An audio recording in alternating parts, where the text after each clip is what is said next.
Dark fleets in the waters of Iran. What are they and what's really happening in Hormuz? I'm Ben Mulrooney. The West Block starts right now. As Washington claims to have moved oil secretly through the Strait of Hormuz, we ask about dark fleets and the status of the strait. And Ambassador John Bolton shares his concerns on any deal President Trump brokers with Iran. Plus, we share trade views from ambassadors to the U.S. and Canada. America first doesn't mean America alone. A strong Canada is good for the United States.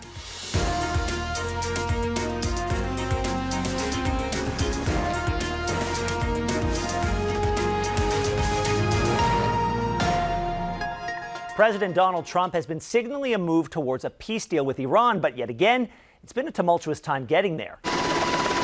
Last week, after a U.S. Apache helicopter was hit by Iran in the Strait of Hormuz, its crew safely retrieved by an American drone boat, the U.S. Department of Defense let loose, striking Iranian air defense and radar sites. Iran hit back at U.S. bases in the region, which had put talks in turmoil yet again.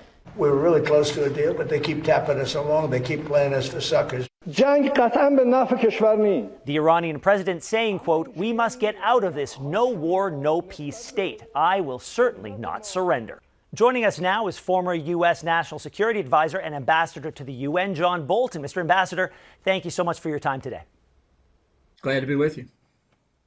You posted on social media last week that you, quote, "fear a bad deal is coming for America, Israel, and Gulf Arab states." Tell me, why do you fear any deal the president makes with Iran is rife with issues? Well, I think his focus for several weeks now, months even, has been not the strategic issues at stake in the Gulf, but the price of gasoline at the pump for Americans. It's a legitimate political concern, to be sure. And what Trump's focus is to get the Strait of Hormuz open, to get that oil out into international markets and get domestic gasoline prices down. And I think his desire to get that is so evident, so transparent to the Iranians that they've been simply doubling down on their own negotiations to try and get more out of a president who obviously wants to be able to declare victory and get out of the situation. So we still don't know, even as we speak, whether there is a deal.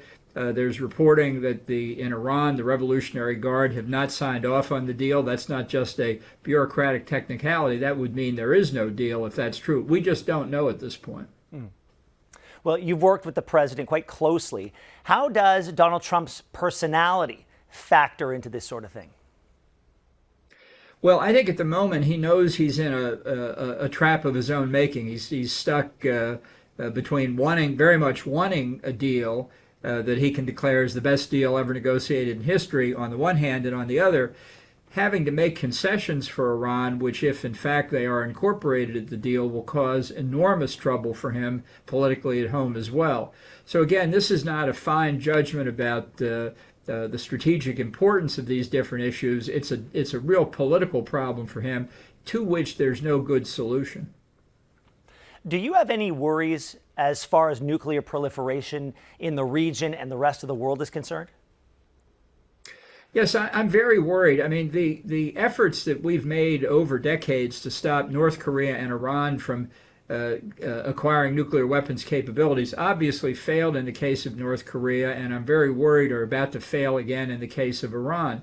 And what that says, not just to rogue states and bad actors, it says to many others that if the U.S. wasn't willing to follow through on this conflict, that its conventional deterrent is not reliable, and maybe its nuclear deterrent is not reliable either. People in Europe are already talking about that. People in Japan and South Korea have considered for years whether they should get their own nuclear weapons. And the Middle East is no different, whether it's Saudi Arabia or Turkey or other states that look at a potential nuclear Iran, worry about the staying power and resolve of Donald Trump in the United States, say to themselves, the only way we're going to be safe is if we have our own nuclear deterrent to Iran. That's how proliferation works. One country gets it, and other countries say, we need it for our own defense.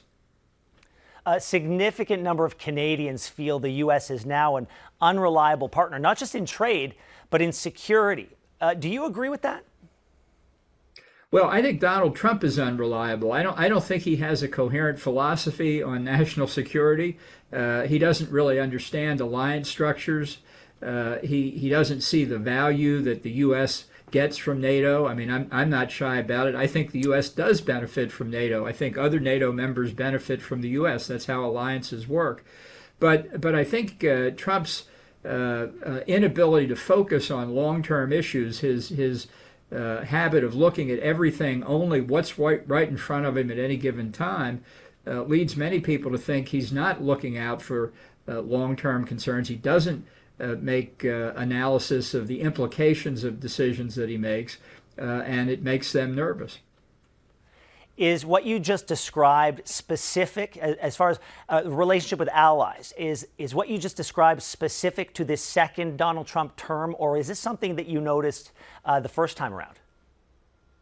No, it was all throughout the first term. You didn't see as much of it in the first term, perhaps, but at the 2018 NATO summit in Brussels, he came very close to withdrawing from NATO then.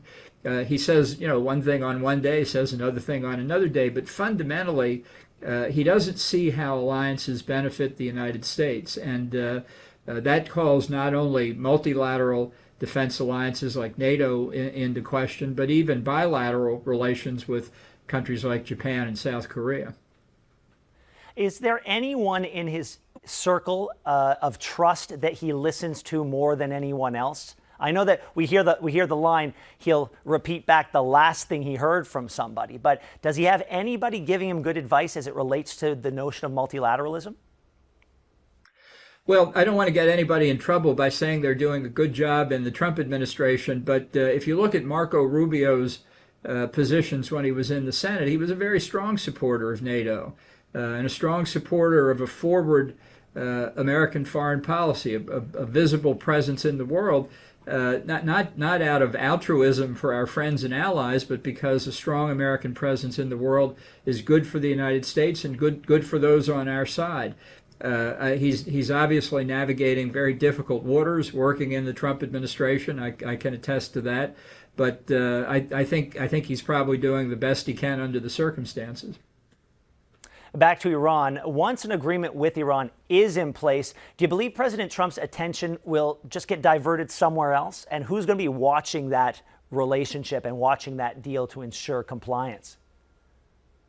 Well, I'm very worried about that. It's certainly the case that our November congressional elections are consuming a lot of Trump's time and attention. It looks like Republicans will lose control of the House, may lose control of the Senate.